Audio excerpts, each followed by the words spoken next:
My name is Wayne Morley. I'm responsible for the Food Innovation Group here at Leatherhead.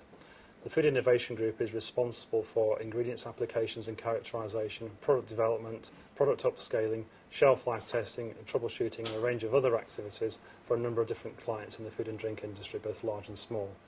Leatherhead as a whole carries out confidential one-to-one research for a number of different companies and also has its own research programs looking at issues that are relevant across the whole industry.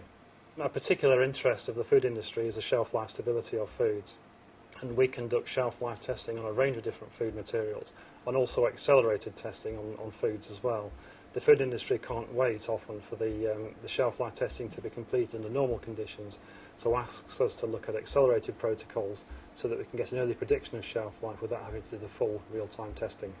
So here at Leatherhead we operate across most sectors of the food industry, and probably the biggest and most important one for us in terms of our research is the beverages sector, particularly non-alcoholic beverages, juice-based drinks and those types of products. And these products are often fortified with vitamins and minerals and other kinds of nutrients. And a particular area of interest for those clients is the stability of those nutrients through the shelf life.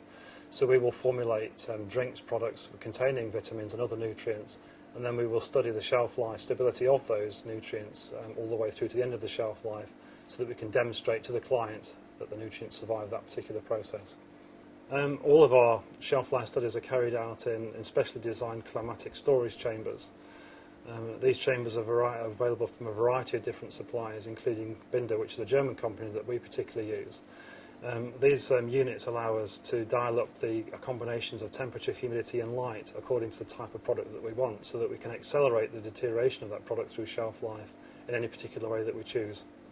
All of the units have very carefully controlled systems for the temperature, for humidity and for light, and they're all calibrated, and we also measure the conditions in the units independently as well, and we download all that data onto a PC and make that available to the client as well. So as well as the machines being calibrated, we have real-time printouts and real-time data that also can be used to support the studies that we do.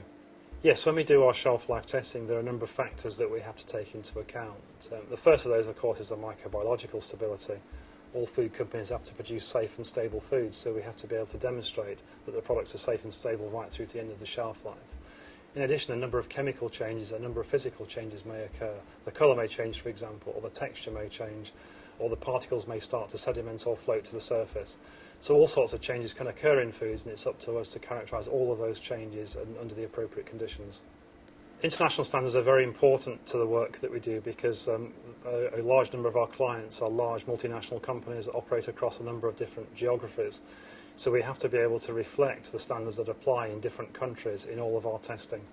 Our testing has to be robust and repeatable and reliable and understandable to the food companies and also to consumers. So it's important that the markets that are important, we actually comply with the regulations and the guidelines in those particular countries.